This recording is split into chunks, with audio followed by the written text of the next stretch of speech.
আমি যখন লেখা শুরু করি তখন আমি মূলত হিফজখানায় পড়ি এবং আমার জীবনের সিরিয়াস প্রথম রচনাটা আমি আমার হাতের মধ্যে লিখছিলাম। তুমি একজন লেখককে পড়লে তার লেখাটা ভালো লাগলো, তুমি তার শব্দ বাক্য দাগাইলে এবং এটা তুমি হজম করলে। আর তুমি হজম করতে পেরেছো সেটা কখন বুঝবে? যখন তোমার লেখার মধ্যে তার শব্দ কিংবা বাক্যাংশটা ঢুকে পড়েছে কিন্তু তুমি জানো না এটা কোত্থেকে আসছে। আপনার গদ্য ভাষা ভীষণভাবে কাব্যধর্মী। আপনি এই কাব্যধর্মীতাকে কিভাবে দেখেন? আদৌ এটাকে দূষণীয় মনে করেন কিনা?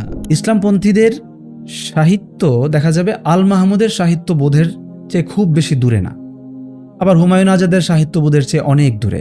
কারণ আপনি জাতীয় সাহিত্যের মধ্যে বিগত 50 বছরের একটা লেখক তালিকা যদি করেন, সেখানে একদম ধর্মীয় অনুশাসন মেনে সাহিত্য করেছেন এরকম অনেক লেখক পাবেন। অনেক লেখক আছেন ধর্মীয় অনুশাসন অতটা শক্তভাবে পালন করেন নাই, কিন্তু নিখাদ মুসলমান ছিলেন তিনি, এবং তার সাহিত্য চিন্তা এগুলোর মধ্যেও এরকমের ক্ষতিকর উপাদান ছিল না। এখন বিষয় হলো ইসলামী সাহিত্য এবং সাধারণ সাহিত্য দুইটাকে আমরা এক করে ফেলতে পারি কিনা। আমরা ইসলামী সাহিত্য না বলে ইসলাম সাহিত্য বলতে পারি।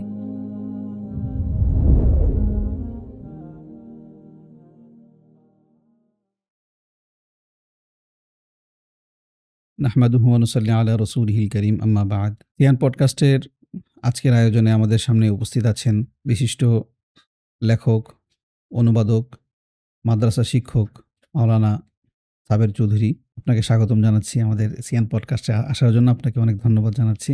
আসসালামু আলাইকুম ওয়া রাহমাতুল্লাহি ওয়া বারাকাতুহু। তো সাবের ভাই, কেমন আছেন? আলহামদুলিল্লাহ ভালো আছি। তো প্রথমে আমরা আপনার কাছে জানতে চাবো, আপনি এখন কি করছেন? কোথায় আছেন? এবং আপনার আগ্রহের প্রধান জায়গাগুলো কি? এমনিতে তো আমার বসবাস পরিবার নিয়ে, আমি হবিগঞ্জেই বসবাস করি এবং আমাদের বাড়ির পাশেই আমাদের মাদ্রাসা ছিল, সেখানে অনেক বছর শিক্ষকতা করেছি। আর এই বছর শিক্ষকতার সুবাদে আমি ঢাকার শনিরাখড়ায় দারুল ফিকরি ওয়াল ইরশাদ মাদ্রাসায় আবাসিক শিক্ষক হিসাবে আছি এবং মৌলিকভাবে শিক্ষকতার বিষয় নিয়েই ব্যস্ত আছি। তো ব্যস্ততাটা আসলে কি ধরনের, যদি একটু খুলে বলতেন?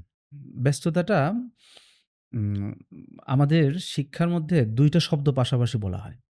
একটা হচ্ছে তালিম, সাথে হলো তারবিয়ত।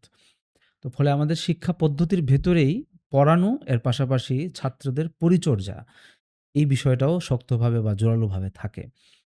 তো আমাকে এই ২ টা বিষয় নিয়েই ব্যস্ত থাকতে হয়। পড়ানোর বিষয়টা মনে করেন, আমি যখন ক্লাসে যে সাবজেক্টগুলো পড়াই সেগুলো আমাকে নিজে আগে পড়াশোনা করতে হয়, ক্লাস নোট তৈরি করতে হয়। তারপরে সময় মতো তাদেরকে পড়াইতে হয়। তারপরে আবার পড়ানোর পরে পড়াটা শিখলো কিনা, বা ওই পড়া কেন্দ্রিক তাদের আর কোনো জানার বিষয় আছে কিনা কিংবা কোনো অস্পষ্টতা আছে কিনা সেগুলো সমাধান করে দেওয়া। আর এর বাইরে পরিচর্যার অংশ, ধরেন খোঁজখবর রাখা, তাদের যেই চলাফেরা ২৪ ঘন্টার রুটিন আছে সেই জায়গাগুলোতে সহযোগিতা করা এবং তাদেরকে মানে দেখে রাখা। আর তাদের ধরেন চিন্তা, আচরণ, তারপরে চারিত্রিক বিষয়গুলো এগুলো নিরীক্ষণ করে যেখানে যে পরামর্শ দেওয়া দরকার সেই পরামর্শগুলো দেওয়া। মৌলিকভাবে এটাই আরকি ব্যস্ততা।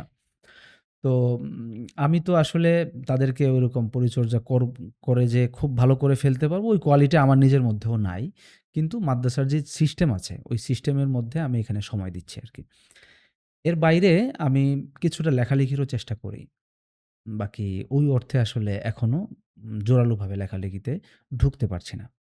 সবাই তো জীবনে সফল হতে চায়।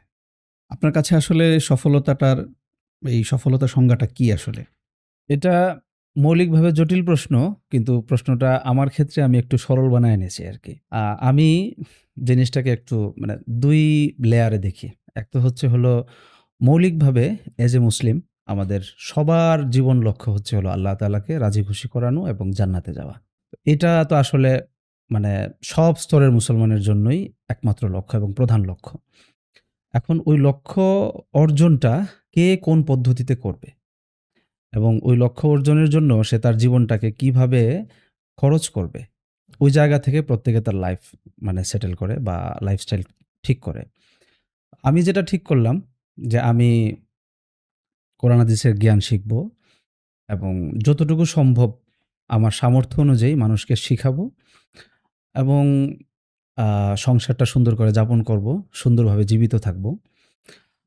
আর আমার ফোকাস হচ্ছে হলো উপস্থিত মুহূর্তে। যে এই সময়টাতে আমার পক্ষে কয়টা কাজ করা সম্ভব?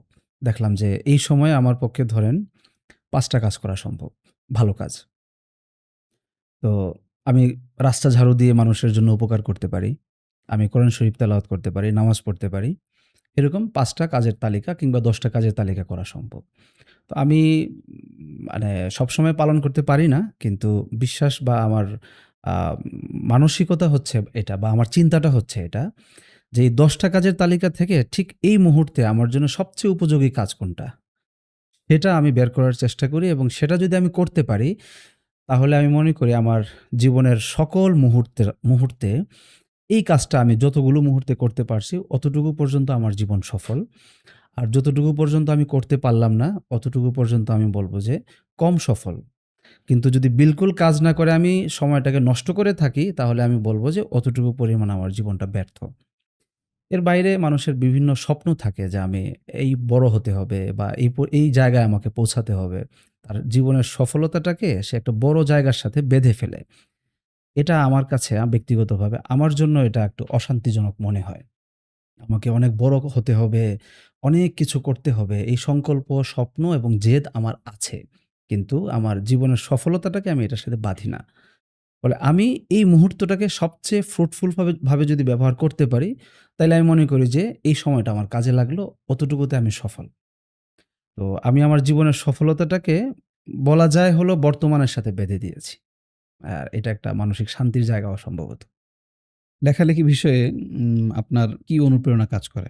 আপনার গদ্য সম্পর্কে অনেকের একটা মুগ্ধতা আছে যে আপনি গদ্য ভাষা নিয়ে ভালো পরীক্ষা-নিরীক্ষা করতে পছন্দ করেন।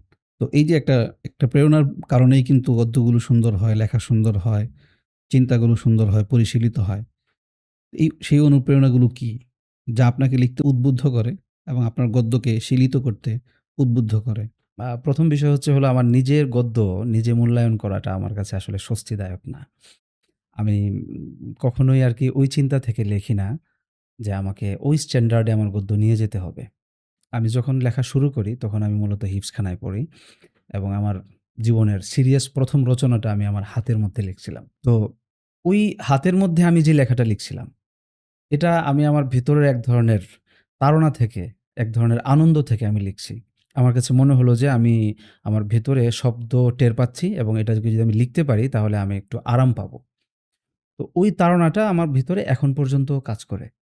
তো ফলে আমার কাছে মনে হয় যে আমি ওই প্রশ্ন যেটা যে আপনি কেন লিখেন বা কোন অনুপ্রেরণা থেকে লিখেন? আমার কাছে মনে হয় যে আমি প্রধানত ২ টা অনুপ্রেরণা থেকে লিখি। এটাকে অনুপ্রেরণা বলা ঠিক হবে কিনা সেটা আমি বুঝতে পারছি না, বলি। এক হলো কখনো আমার প্রচণ্ড লিখতে ইচ্ছে করে এবং ওই সময় যদি আমি লিখতে না পারি তাহলে আমার খুব কষ্ট হয় এবং খুব স্বাভাবিক ব্যস্ত জীবনে অনেক সময়ই লেখা সম্ভব হয় না। অনেক লেখা হারিয়ে যায়, আমার খারাপ লাগে। সেটা কখন? ধরেন যখন কোনো কিছু আমাকে স্পর্শ করে। সেটা আমার ফ্যামিলিগত বিষয় হোক অথবা আমার আশপাশের মানুষজন রাস্তা দিয়ে চলতে গিয়ে অথবা অন্যের জীবন। সে হয়তো আমার অনেক দূরের। কিন্তু তার কোনো বিষয়, তার কোনো কথা, তার কোনো ঘটনা আমাকে স্পর্শ করছে। তো তখন আমার ওখান থেকে একটা ভাবনা তৈরি হয়। আমার মনে হয় যে এটা আমার লিখতে পারা উচিত। কয়েকদিন আগে আমি আমার ছেলেদেরকে নিয়ে একটা রাবার বাগানে ঘুরতে গেছি। একটু পিকনিক টাইপ। খাবার-দাবার নিয়ে গেছি। তারপরে সেখানে খাওয়া-দাওয়া করলাম। তারপরে ঘুরতেছিলাম। তো আমার উম ছেলে, আমার ৩ নাম্বার সন্তান সালমান। সে দেখলাম একটু পরপরই জিজ্ঞেস করছে যে, "বাবা এখানে কি বাঘ আসবে? বাঘ আসলে আমরা কি করব?" আমি তাদেরকে বারবার সান্ত্বনা দিচ্ছিলাম, "বাবা এখানে কোনো বাঘ-টাঘ আসবে না। আর বাঘ আসলে ইনশাআল্লাহ কিচ্ছু হবে না। আমরা বাঘকে আটকায় ফেলবো। এখানে বাঘ আসবেই না।" বারবার তাকে সান্ত্বনা দিচ্ছি।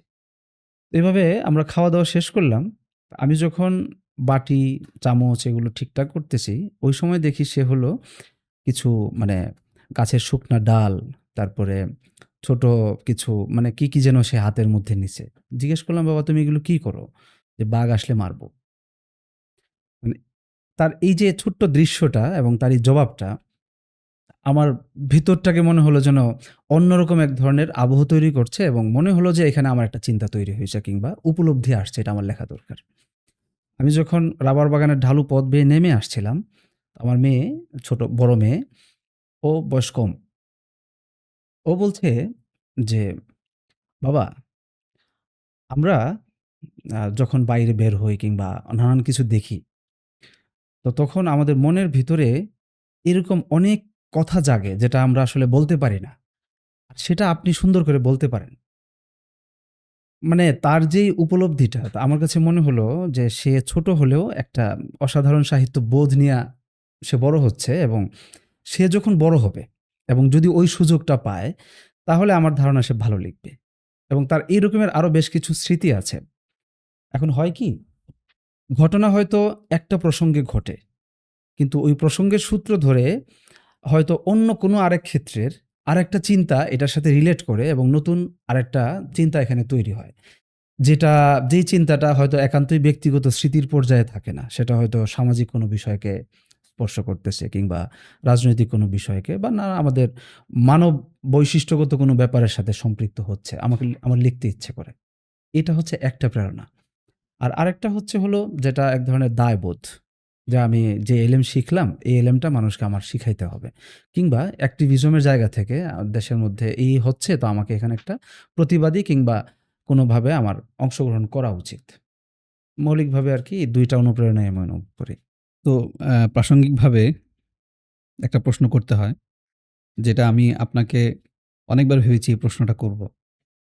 তো আজকে সুযোগ পেয়ে প্রশ্নটা করেই ফেলি। একটু ভয় পাচ্ছি। হ্যাঁ, আপনার উম গদ্য ভাষা ভীষণভাবে কাব্যধর্মী।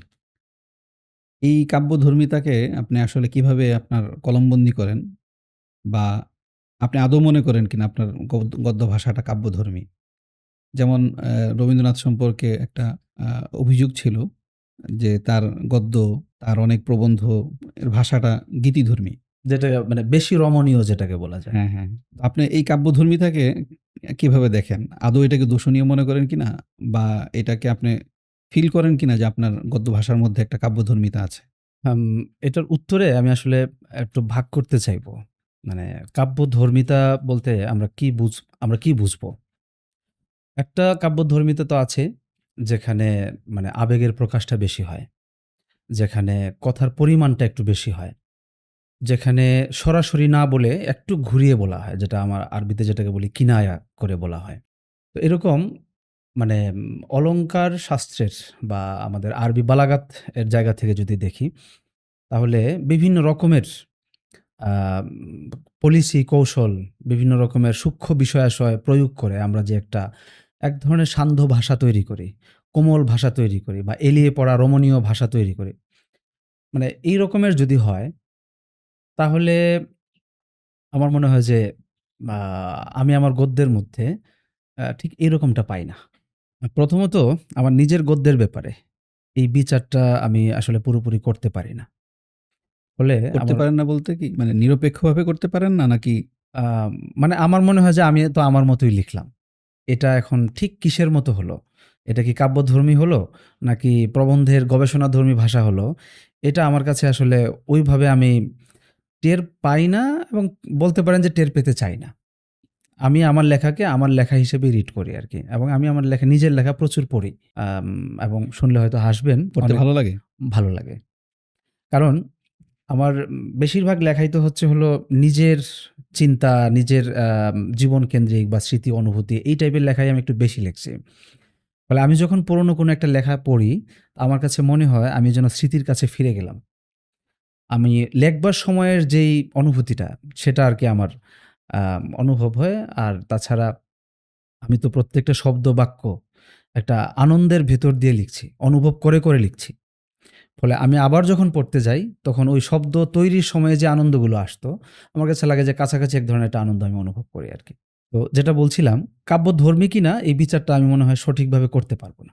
এটা আপনি অথবা এরকম কোনো পাঠক যারা বিচার করে পড়তে পারবেন বা গদ্যকে বিচার করতে পারবেন, তারা হয়তো বলতে পারবেন। বাকি একটা ভাগ আমি বলতে পারি, সেটা হচ্ছে যে কিছু লেখা আছে যেগুলো আমি ধরেন বিষয়বস্তু কেন্দ্রিক কোনো ঘটনা অথবা কোনো বিষয়কে কেন্দ্র করে লিখতেছি। সেখানে আবেগের পরিমাণটা কম থাকে। বিবরণধর্মিতা থাকে, একটু ডিটেইলিং থাকে। ধরেন ছোট, ছোট বিষয়কে একটু ডিটেইল করা এবং বিষয়ের মানে একটা ছোট্ট জিনিসের ভিতরে ঢুকে এরপরে তার ভিতরের জিনিসটাকে দেখতে চাওয়া। এই রকমের একটা আ ধরেন গভীর অন্বেষার ব্যাপারে একটা ব্যাপার থাকে।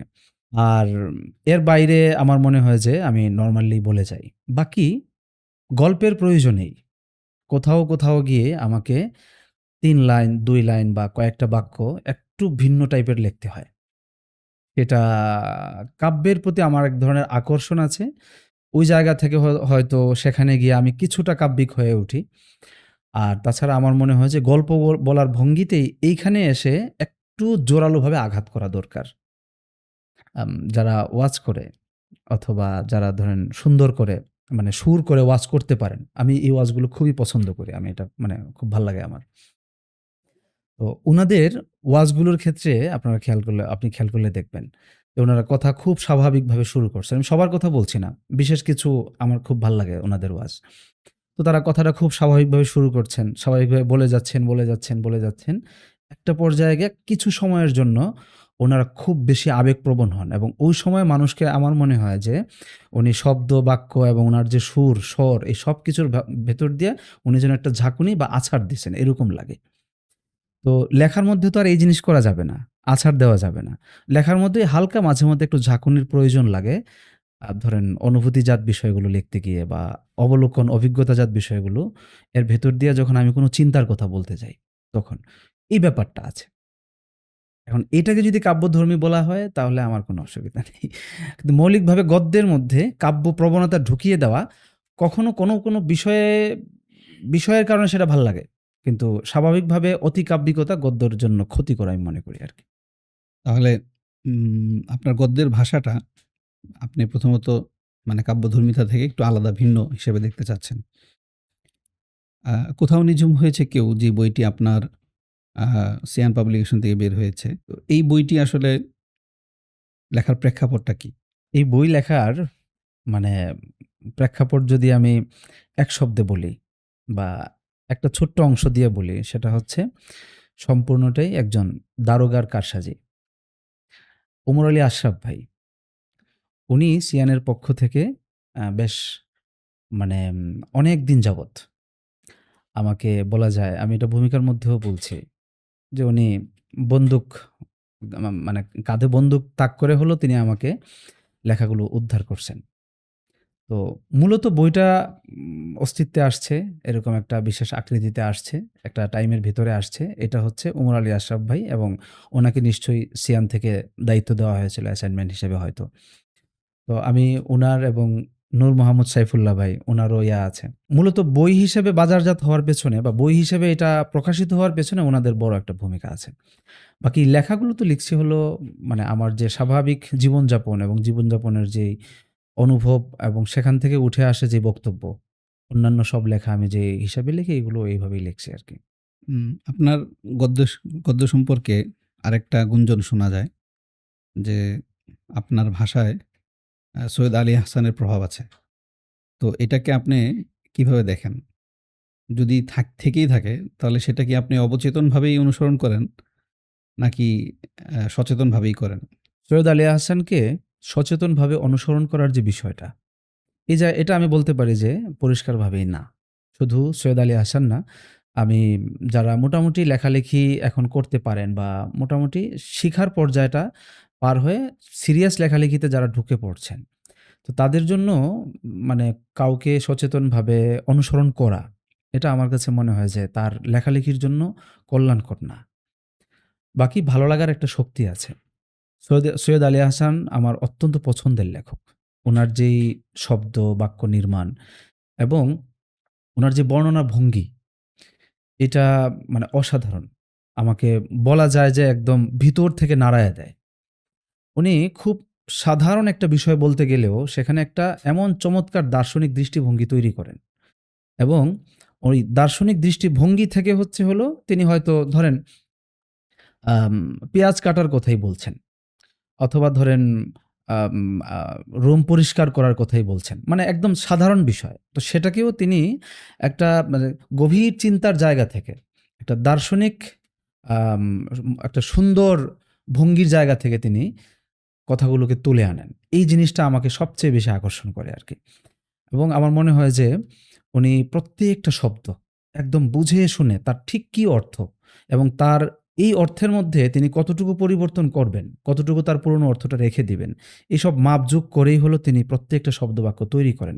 যদিও এটা ওইভাবে ম্যাপে তৈরি করেন নাই, এটা খুব স্বাভাবিক, এটা ন্যাচারালি হয়। কিন্তু উনার মধ্যে ওই সেন্সটা ছিল গদ্য বিষয়ে এবং উনি যা বলতে চান সেই বিষয়ে। তো ফলে আমি যারা আমার গদ্যের ক্ষেত্রে বিপুলভাবে আমাকে প্রভাবিত করেছে, যেমন ধরেন সৈয়দ আলী হাসান আছে, আল মাহমুদ আছে, নির্মলেন্দু গুণ আছে, এরপরে জীবনানন্দ দাশ আছে, তারপরে মানে আরও বেশ কয়েকজন মানুষ আছেন। বুদ্ধদেব বসু, বুদ্ধদেব বসু, হ্যাঁ, উনারও আছে। যদিও উনাকে আমি খুব কম পড়ছি, কিন্তু উনারও একটা প্রভাব আছে। সৈয়দ ফলে মুজতবা আলী, সৈয়দ মুজতবা আলী খুব স্বাভাবিক আছে এবং সেবা প্রকাশনীর ধরেন ওয়েস্টার্ন, মাসুদ রানা, তারপরে কিশোর ক্লাসিক যেগুলো আছে এবং তাদের কিছু কমেডি টাইপ বই, কমেডি মানে হচ্ছে এটাকে রম্যরচনা টাইপ, এই ধরনের বইয়েরও একটা প্রভাব আছে। তো ওই ভালো লাগার যে জায়গা, ওই ভালো লাগার জায়গা থেকে হলো সৈয়দ আলী হাসানের একটা ছায়া হয়তো লেখার অনেক জায়গায় পাওয়া যেতে পারে। এটা আমি নিজেও মাঝে মধ্যে টের পাই। এটা তাহলে সচেতনভাবে আসে না, অবচেতনভাবে আসে। সচেতনভাবে আসে না এবং এইখানে আমি একটা আ কথা আমি উল্লেখ করতে চাই। আমার উস্তাদ মোহতারাম হযরত মাওলানা মুহাম্মদ জাইনুল আবেদীন সাহেব দামাত বারকাতুহুম, তিনি আমাদেরকে নিয়ে আমরা যখন ছাত্র, তো প্রতি মাসেই একাধিকবার বসতেন এই লেখাজোকা নিয়ে এবং ওখানে শুধুমাত্র লেখা নিয়ে আলোচনা হতো তা না, বিভিন্ন বিষয় নিয়ে আলোচনা হতো। তো লেখালেখির সূত্রে তিনি একটা কথা বলছিলেন যে, "তুমি একজন লেখককে পড়লে, তার লেখাটা ভালো লাগলো, তুমি তার শব্দবাক্য দাগাইলে এবং এটা তুমি হজম করলে। আর তুমি হজম করতে পেরেছো সেটা কখন বুঝবে? যখন তোমার লেখার মধ্যে তার শব্দ কিংবা বাক্যাংশটা ঢুকে পড়েছে কিন্তু তুমি জানো না এটা কোত্থেকে আসছে। তাহলে বোঝা গেল যে এটা তুমি হজম করে সত্যিকার অর্থেই তুমি তার গদ্য থেকে শক্তি নিতে পেরেছো।" ফলে শব্দ মুখস্থ করে, বাক্য মুখস্থ করে সেটাকেই যদি আমি আমার গদ্যের মধ্যে ব্যবহার করতে চাই, এটা আসলে ন্যাচারাল হবে না। এটা আরোপিত গদ্য হবে। ভাল লাগবে না। তো প্রাসঙ্গিকভাবে বলি, এখনকার এখনকার যারা লেখালেখি করেন, বিশেষ করে যারা মাদ্রাসা ঘরানার আছেন, মাদ্রাসা ব্যাকগ্রাউন্ডে যারা আছেন, তাদের মধ্যে বেশ কিছু লেখক আছেন যারা খুবই প্রতিশ্রুতিশীল এবং যারা নিজেদের সক্ষমতার প্রমাণ রেখেছেন। কিন্তু এর বাইরে একটা বিশাল একটা সংখ্যক লোক দেখা যায় যাদের গদ্যের শব্দচয়ন খুবই কাছাকাছি। মানে নির্দিষ্ট কিছু শব্দ, কিছু বাক্যের বাইরে তাদের লিখবার, বলবার যেন কিছু নেই। এই জিনিসটা আপনি কখনো ফিল করেছেন কিনা? এই জায়গায় আমি যদি মানে অসম্পূর্ণভাবে আমার পর্যবেক্ষণটা বলি, আমার মনে হয় যে এই বিগত ১০-১২ বছরে এই জায়গাটা বড় একটা পরিবর্তন আসছে। আগে ধরেন রহমানিয়া মাদ্রাসার মানে রক্তের সাগরে সাহসী বীর যোদ্ধা ঘোড়সওয়ার, না? তারপরে মুক্তির মিছিলে এই ধরনের নির্বাচিত কিছু বাক্য, কিছু শব্দ এগুলোই বারবার চর্চা হয়ে আসছিল আমাদের বক্তৃতার মধ্যেও, আমাদের লেখালেখির মধ্যেও, উপস্থাপনার মধ্যেও। কিন্তু যখন হলো ধরেন বিশেষ করে সামাজিক যোগাযোগ মাধ্যমে যখন মানুষেরা আসলো এবং সাহিত্য বা বইপত্র পাঠের চর্চার বিষয়টা যখন আরো বাড়ল, আমার মনে হয় যে এই জায়গাটা বেশ ভালো একটা পরিবর্তন আসছে। ওই যে একটা বিশেষ একটা ঢঙে, একটা স্রোতে বলতে থাকার যে একটা সাহিত্য আছে, সেটা সম্ভবত এখন অনেক দূর কমে আসছে। মানে এটা হলো আমার অনুমান আরকি। এছাড়া আমি তো দেখি তো ছেলেরা ধরেন ফেসবুকে বিভিন্ন ধরনের বিভিন্ন কিছু লিখতেছে। তো সে মানে নানানজন নানান ভঙ্গিতে লিখতেছে, নানান বিষয় নিয়ে লিখতেছে। শব্দ কাছাকাছি দেখি না আসলে। আপনার বই যে কোথাও নিঝুম হয়েছে কেউ, এই বইয়ের মধ্যে শিশুদের সাথে আপনার এক বিশেষ ধরনের এক সখ্যতা, বাৎসল্য, এটা খুবই লক্ষণীয়।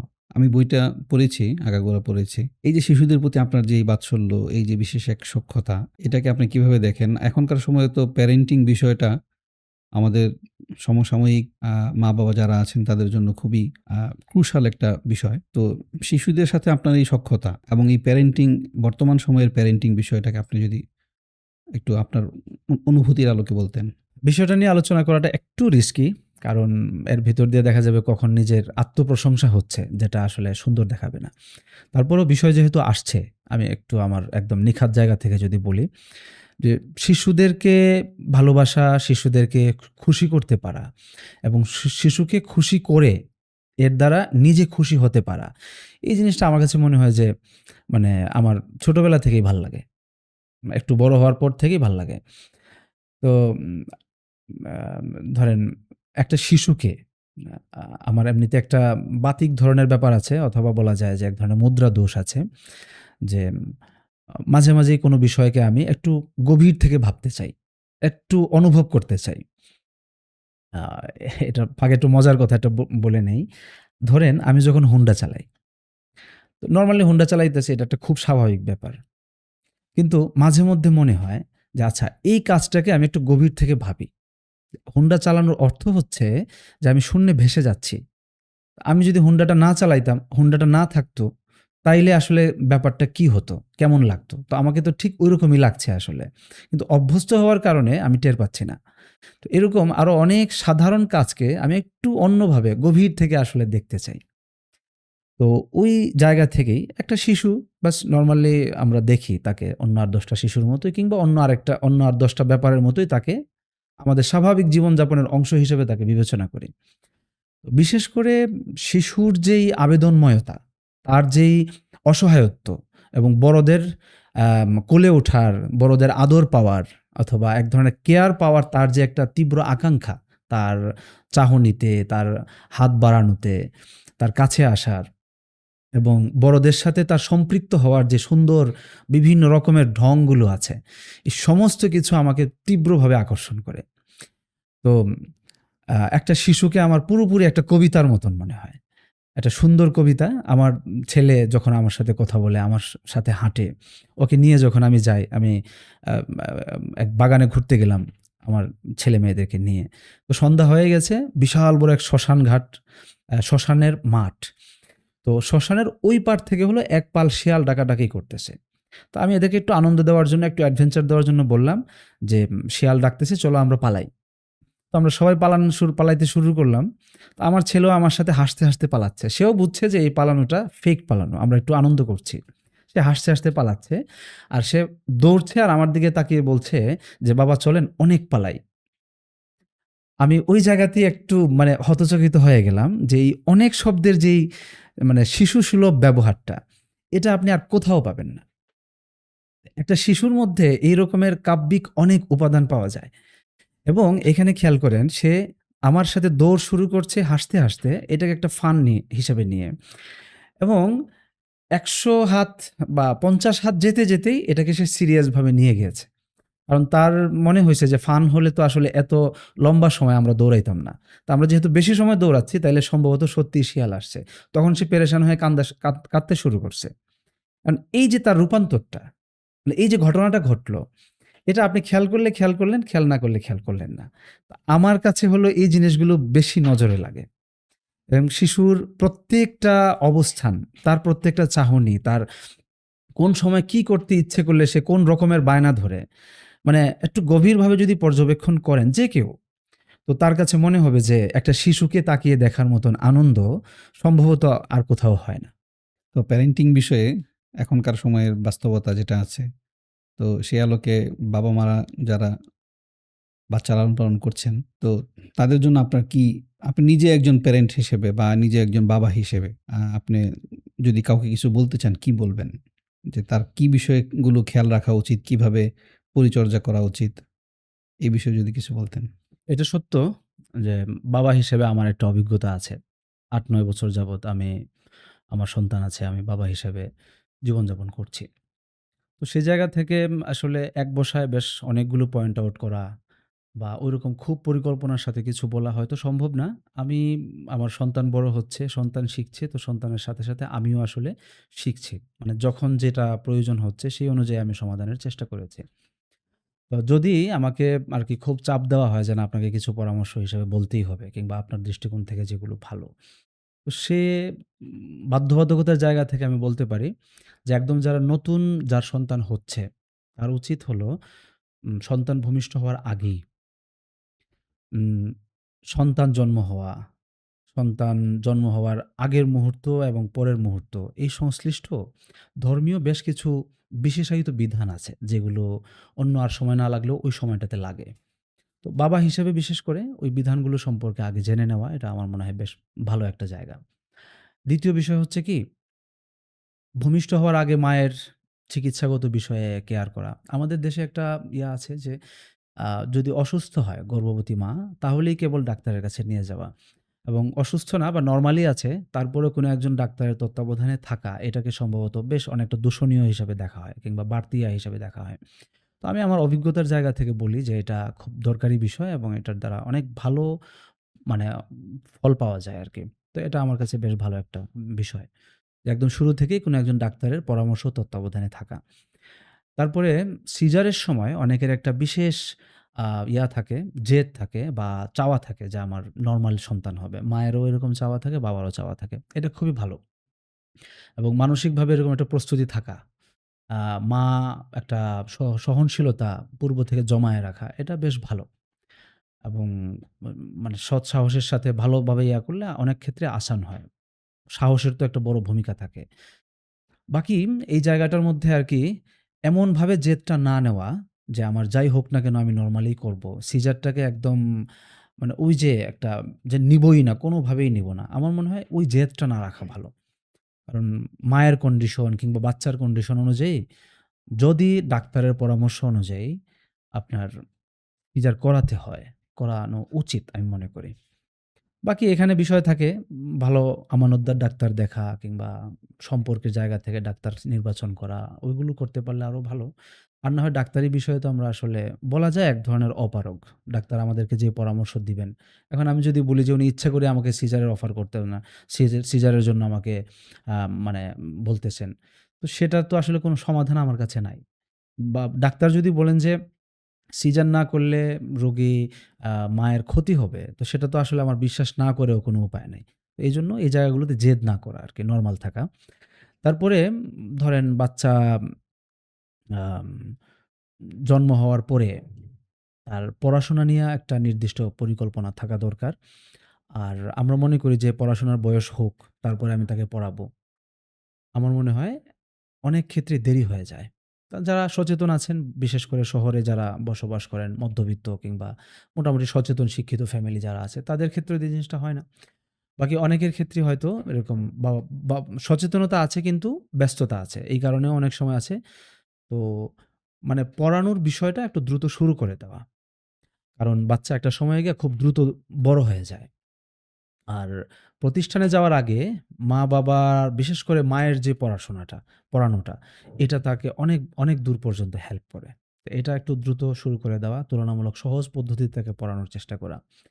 তারপরে আরেকটা বড় বিষয় থাকে হলো আজকাল বর্তমান সময়ে বাচ্চা যখন একটু বড় হয়, ২-২.৫ বছর বয়স, ওই সময় থেকেই হলো সে মোবাইলের প্রতি বড় বেশি ঝুঁকে পড়ে, আসক্ত হয়ে যায়।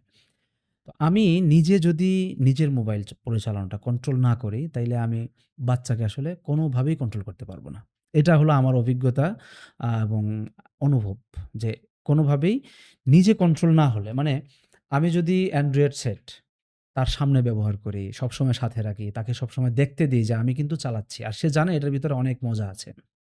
তখন সে হলো এটার নেশা কোনোভাবেই ছাড়বে না বা এটার প্রতি সে আসক্ত হয়ে যেতে পারে। কোনোভাবেই ছাড়বে না বলি না, কিন্তু এটা খুব জরুরি বিষয় মনে হয়। তারপরে ধরেন বাচ্চাদের ক্ষেত্রে একটা বিষয় আছে কি, একটা শিশু যখন ২-২.৫ বছর বয়স, ৩ বছর, ৪.৫ বছর বয়স, এই সময়টাতে শিশুরা সাধারণত সব সত্য কথা বলে। তখন বেশ ২-৩ বছর যাবৎ দেখতে, দেখতে আমার মনে হয় কি যে আমার বাচ্চা কখনোই মিথ্যা বলতে পারে না। কিন্তু তার যখন বয়স ৫, ৬, ৬.৫ এই বয়সটাতে যায়, তখন কিন্তু তার ভিতরে মিথ্যা বলার একটা সম্ভাবনা তৈরি হতে থাকে। এটা বাচ্চা মানুষ করতেই পারে। এটা মানে ওইভাবে তো খারাপ কিছু মানে আলাদাভাবে তাকে মানে এখানে ফ্রেমিং করার কিছু নাই। বাচ্চা মিথ্যা বলতে পারে। তো অনেক সময় আমরা এই জিনিসটা বিশ্বাস করতে পারি না। শিশুর কথাকেই বিশ্বাস করি আর ওই যে সে কি মিথ্যা বলে? আমার ছেলে তো মিথ্যা বলে না কখনো। আমি ২-৩ বছর যাবৎ দেখছি। কখনোই তাকে মিথ্যা বলতে দেখিনি।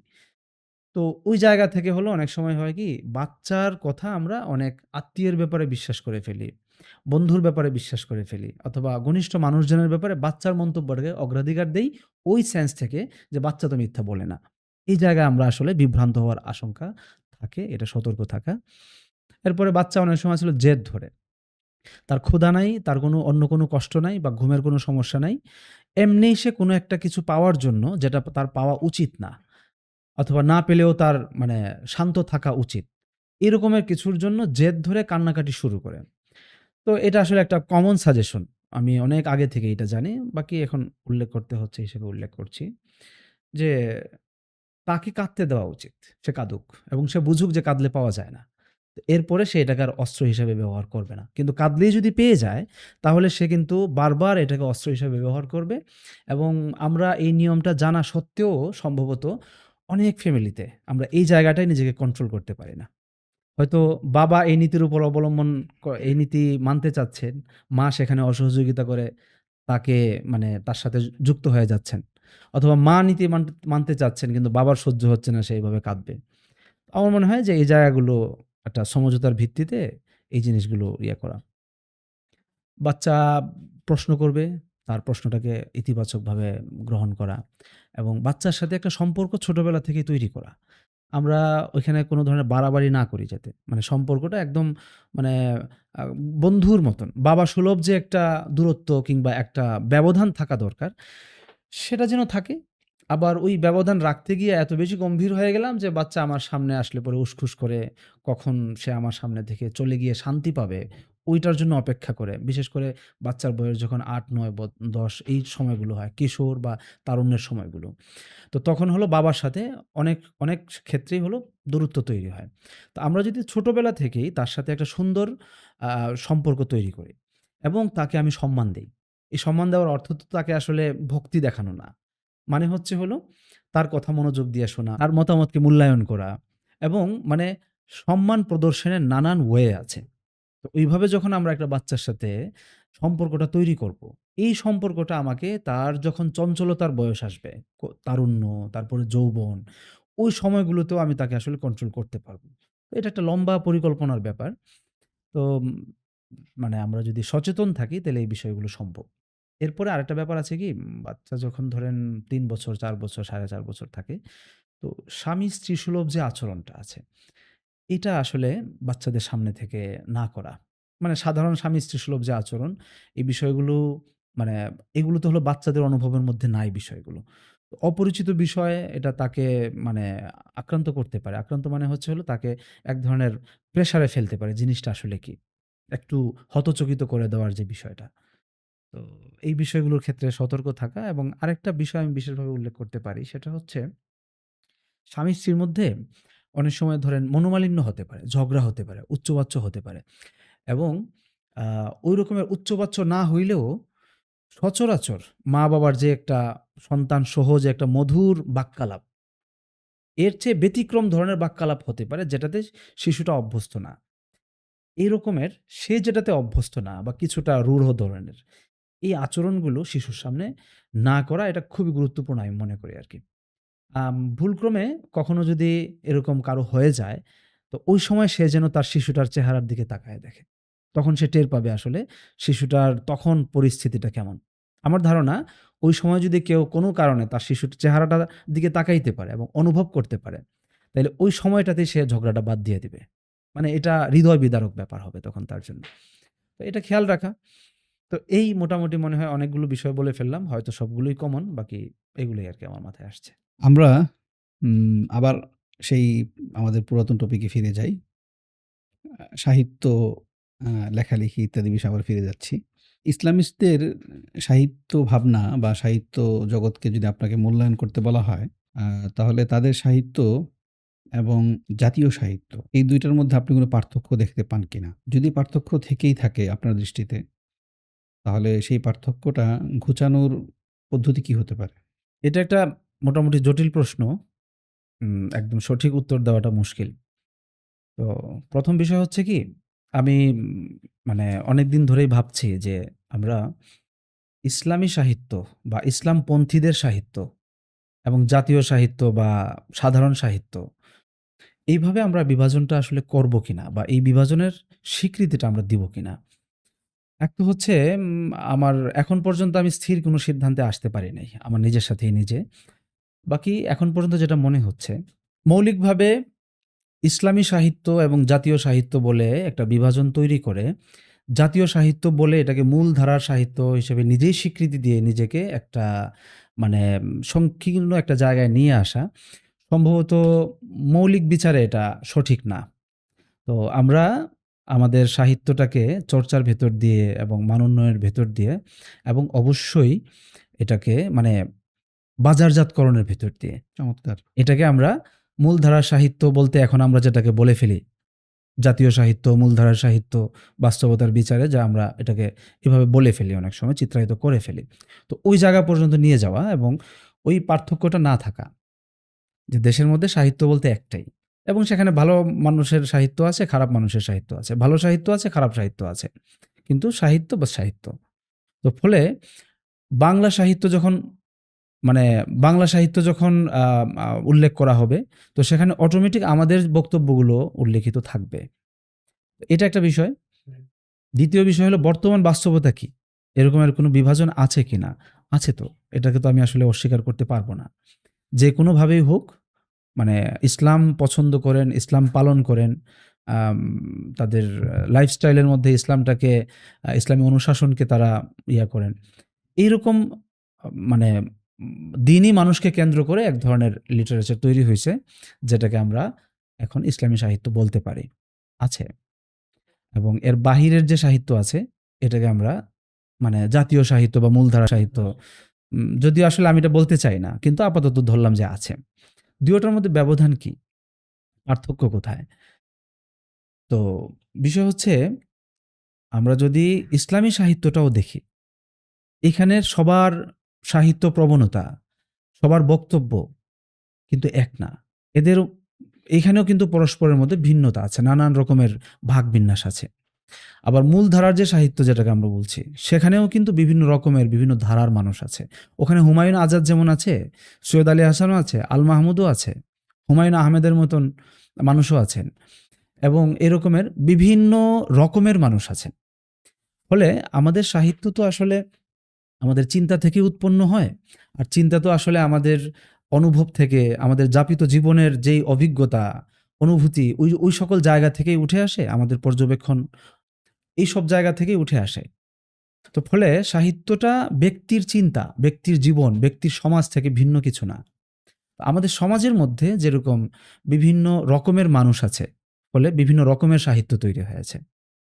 এখন ইসলামপন্থী যেটাকে আমরা এখন বলছি ইসলামপন্থীদের সাহিত্য দেখা যাবে আল মাহমুদের সাহিত্যবোধের চেয়ে খুব বেশি দূরে না। আবার হুমায়ুন আজাদের সাহিত্যবোধের চেয়ে অনেক দূরে। আমার মনে হয় যে মানে একদম সরল রেখায় এটাকে ভাগ করে ফেলাটা একটু মুশকিল। দেখা যাবে যে জেনারেল সাহিত্য করেছেন কিন্তু উনি সিরাত নিয়ে একটা সুন্দর একটা বই লিখেছেন। মানে এইটাকে কি আপনি ইসলামী সাহিত্য বলবেন না?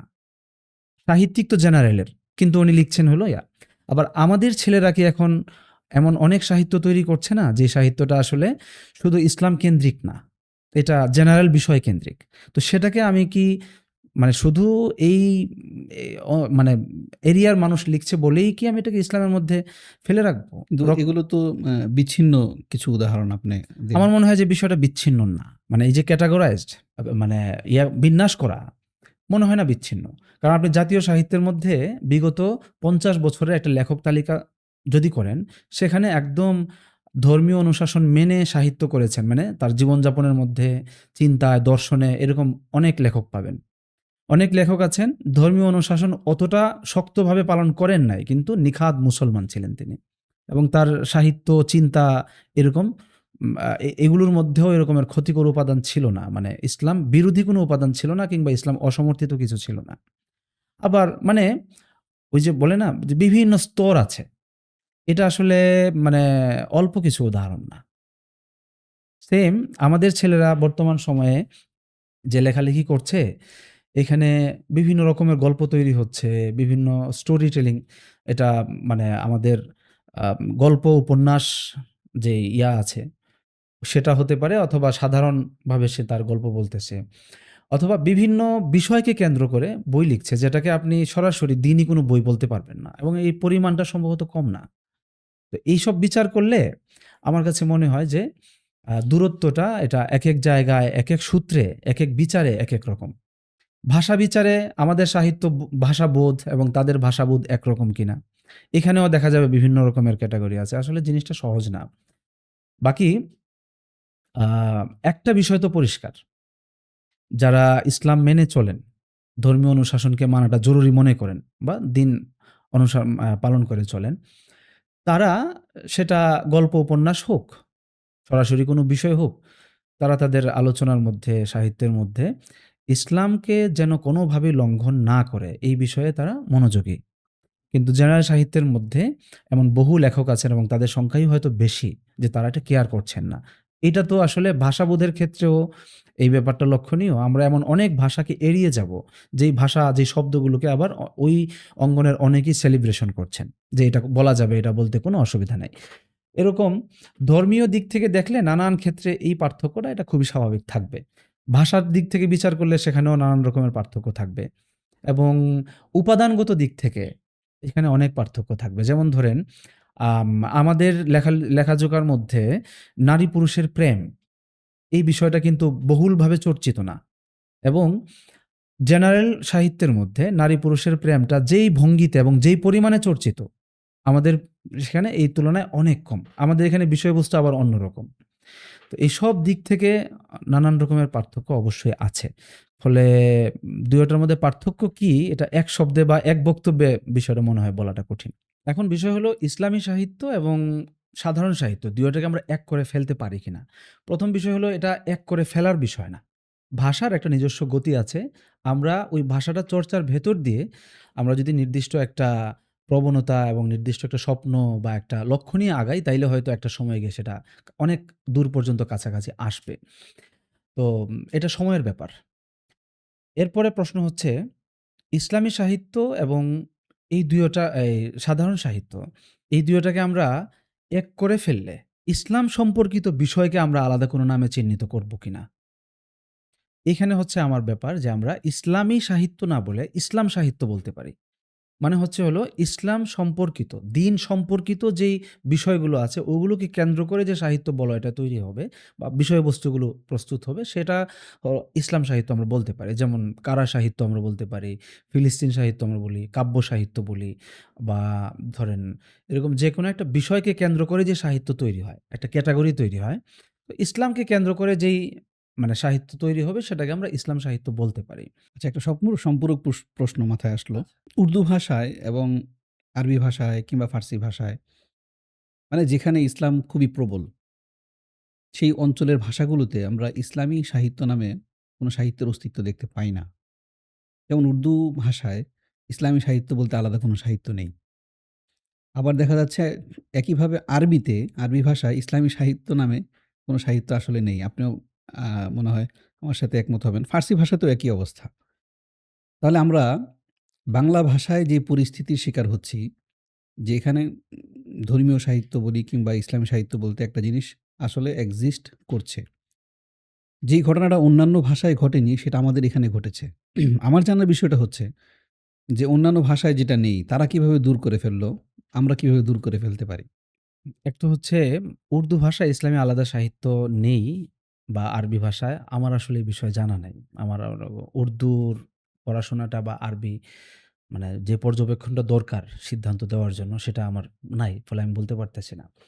বাকি আমার একটু মনে হচ্ছে যে আল আদাবুল ইসলামী নামে আরবিতে এরকম একটা আলাদা ধারা হয়তো আছে। বাট আমি সিউর না। তো আমাদের বাংলাদেশের মধ্যে ইসলামী সাহিত্য নামে একটা বাস্তবতা তৈরি হয়েছে। ১ম বিষয় হচ্ছে হলো এটাকে আমি ওয়েলকাম করি। এটা নিয়ে আমি গর্ব করি। এটা আমার। বাকি বিষয় হচ্ছে হলো যে এটাকে আমি একদম সো কল্ড মূলধারার সাহিত্য যেটা আছে, এইটার পর্যায়ে বা এটার সাথে একীভূত করা কিংবা ওই পর্যায়ে নিয়ে যাওয়া। এই কাজগুলো সেটা তো আমরা আগেই বললাম যেটা হওয়া দরকার এবং এটা সময়ের সাথে আমরা যদি কাজ করি তাহলে হবে। বাকি আমি যেটা বলতে চাচ্ছি যে কিভাবে আমরা কাজ করতে পারি? তো এইটার জন্য আমার মনে হয় আমাদের লেখালেখির মধ্যে বিষয়গত বৈচিত্র্য আরো বাড়ানো দরকার। ধরেন ইসলামী আমাদের এখন যে ইসলামী ঘরানায় যে লেখালেখিগুলো হচ্ছে, বিষয়বস্তুগত দিক থেকে আমি বলব যে খুবই সমৃদ্ধ মাশাআল্লাহ। এবং যারা লিখছেন তারা আসলে এইসব বিষয়ে লেখালেখির জন্যই তাদের পড়াশোনা বা তাদের যেই মানে চিন্তা, এই বিষয়গুলোকে কেন্দ্র করেই। তো ফলে বিষয়বস্তু নির্বাচনের ক্ষেত্রে এই অঙ্গনের লেখকগণ সঠিক আছেন। আমি বলছি হলো আরো সমৃদ্ধ চাইলে করা যায়। আর এইটার জন্য আমাদের ধরেন শিক্ষা ব্যবস্থা এবং আমাদের চর্চার মধ্যে জেনারেল বেশ কিছু বিষয় এখানে অন্তর্ভুক্ত করা দরকার কিংবা চর্চার ভেতরে আনা দরকার। আপনি যখন জেনারেল বিষয়গুলো আরো বেশি বাড়াবেন, ধরেন ভূগোলের বিষয়, ইতিহাসের বিষয়, এগুলো এখন পড়ানো হচ্ছে কিন্তু যথেষ্ট পরিমাণে পড়ানো হচ্ছে কিনা আমি মাদ্রাসার কথা বলছি। ধরেন ভূগোল, ইতিহাস, তারপরে ধরেন পদার্থ বিষয়ক নানান রকমের ব্যাপার-স্যাপার। তারপরে ধরেন মহাকাশ বিজ্ঞান, তারপরে বিভিন্ন রকমের মানে আমার চারপাশের যে জগৎটা, এই জগৎটার সাথে সম্পর্কিত যে বেসিক বিভিন্ন নলেজ আছে, যেগুলো জানলে আমি আমার যেই ইসলামিক জ্ঞানটা আছে, ওইটাকে আমি আরো বেশি বিস্তারিতভাবে ব্যাখ্যা করতে পারবো। আরো বেশি মানুষের সাথে সম্পর্কিত করে উপস্থাপন করতে পারবো। ওই জায়গাটা যদি আমরা সমৃদ্ধ আনি এবং আমাদের বিষয়বস্তুর ক্ষেত্রে আমরা আরো বেশি বৈচিত্র্য আনি, আম এবং আমি এখানে একটু জোর দিয়েই বলব যে সাধারণত গল্প, উপন্যাস এগুলো লেখার ক্ষেত্রে আমরা মনে করি যে একজন ইসলামী লেখক হিসেবে এটা তার লেখা উচিত না। আমরা হারাম যে এলিমেন্ট আছে ওগুলো আমরা লিখব না। কিন্তু যার গল্প লেখাটা আসে তার হয়তো লেখা উচিত। কারণ এখন পর্যন্ত ভালো গদ্য শিখার জন্য কেউ যখন আমার কাছে পরামর্শ চায়, আমি যদি ইসলামী ঘরানার ১ জন ২ জন লেখকের কথা বলি তো সাথে আমাকে জেনারেল ঘরানার আরো কয়েকজনের মানে অন্তর্ভুক্ত করে দিতে হয়। ধরেন একটা ছেলেকে যদি আমি বলি আল মাহমুদ পড়ো, আমাকে বলতে হচ্ছে, পড়বে সে। কিন্তু সবাইকে আমি এটা বলতে পারি না। কারণ তার যে মন মানসিকতা সেই অনুযায়ী আল মাহমুদের গল্পের মধ্যে এমন অনেক উপাদান আছে যেটা সে নিতে পারবে না। আমি বলতে পারছি না। তো এরকমের সাহিত্য হয়তো আমরা তৈরি করতে পারি এবং এটা খুব সম্ভব। তো এর জন্য আমাকে গল্প উপন্যাসের চর্চাটাও আমার মনে হয় একটা জরুরি বিষয়, সেটা করা যেতে পারে। সুন্দর বলেছেন। আমরা প্রায় শেষের দিকে চলে এসেছি। আর অল্প কয়েকটা প্রশ্ন করব। আমরা ছোট্ট করে আপনার কাছে জানতে চাবো, সিরাত নিয়ে আপনার কোনো কাজ করার আগ্রহ আছে কিনা? আগ্রহ আছে, এটা লেখক মাত্রই সবারই থাকে। তাহলে সেটা আমরা কবে সেই আপনার সেই রচনা কর্মটি দেখা পেতে পারি কবে? আমার মনে হয় এটা আমি অনেক পরে, মানে আমার স্বপ্নের যে কাজটা, যেটার কথা আমি আসলে এখন বিস্তারিত বলব না, এটা আরো অনেক পরে করব, এখনই না। এখন সিরাত বিষয়ক যখন যেটা টুকটাক কাজ, ছোটখাটো কাজ, ওই কাজগুলো আমি করব। ধরেন রাসূলুল্লাহ সাল্লাল্লাহু আলাইহি ওয়াসাল্লামের জীবনের বিশেষ কোনো দিক নিয়া বিশ্লেষণমূলক লেখা কিংবা ছোট কাজ করব। কিন্তু সিরাত, কমপ্লিট সিরাত নিয়া একটা বিশেষ ঢঙে কাজ করার আমার অনেক দিনের একটা তীব্র পিপাসা বলা যায়। বাকি এটার জন্য আসলে এখনো আমি উপযুক্ত বা প্রস্তুত বলে মনে হয় না। কলকাতার আমান সাহেবের যে সমস্ত লেখাগুলো আছে, হুম। সেগুলোকে আপনি কিভাবে পড়েন? এই লেখাগুলো খুবই সুন্দর, খুবই উপভোগ্য। আমার অনেক ভালো লাগে। বাকি এই সাধারণ গদ্যের ভাষা হিসেবে আমার কাছে এটা জটিল মনে হয় আরকি। ফলে আমি মানে অনুসরণ করি না, কিন্তু উপভোগ করি। সিরাত নিয়ে আপনি যদি এখন লিখতে চান, তাহলে আপনি যেটা বলছেন যে আপনার একটা মেগা প্রজেক্ট আছে। একটা ঠিক বড় মেগা একটা প্রজেক্ট না, বড় একটা বিশেষ বিশেষ আবেগের একটা প্রজেক্ট হ্যাঁ, আছে বিশেষ আরকি। একটা আবেগের একটা প্রজেক্ট আছে। সেটা হয়তো আপনি পরে করবেন। কিন্তু এখন বর্তমান সময়ে আপনি যদি সিরাতকে লিখতে চান, সেটা লিখবেন কিনা? বা সিরাতের কিছু মৌলিক পড়াশোনা কিংবা সিরাতের কোনো নির্দিষ্ট কোনো দিক নিয়ে আপনি কোনো লেখালেখি করবেন কিনা? রাসূলুল্লাহ সাল্লাল্লাহু আলাইহি ওয়াসাল্লামের সাথে সম্পর্কিত কিছু বিষয় নিয়ে আমি এখনো কাজ করব। যেমন নির্বাচিত কিছু হাদিস নিয়ে কাজ করা, তারপরে নবীজি সাল্লাল্লাহু আলাইহি ওয়াসাল্লামের আচরণ এবং চলাফেরা সংশ্লিষ্ট কিছু বিষয় নিয়ে কাজ করা। এগুলো আমি করব এবং মানে করার চেষ্টা করতেছি। কিন্তু টোটাল সিরাত নিয়ে কাজ করা সম্ভবত এখন আমি করব না। মানে খণ্ডিতভাবে বিশেষ কোনো অংশ নিয়ে আলাদা করে কাজ করব আরকি। সাহিত্য সমালোচনা আসলে কি? ইসলামী অঙ্গনে আদৌ কি সাহিত্য সমালোচনা বলে কিছু জিনিস এক্সিস্ট করে? সাহিত্য সমালোচনার খুব সম্ভব একাডেমিক বিভিন্ন সংজ্ঞা থাকবে।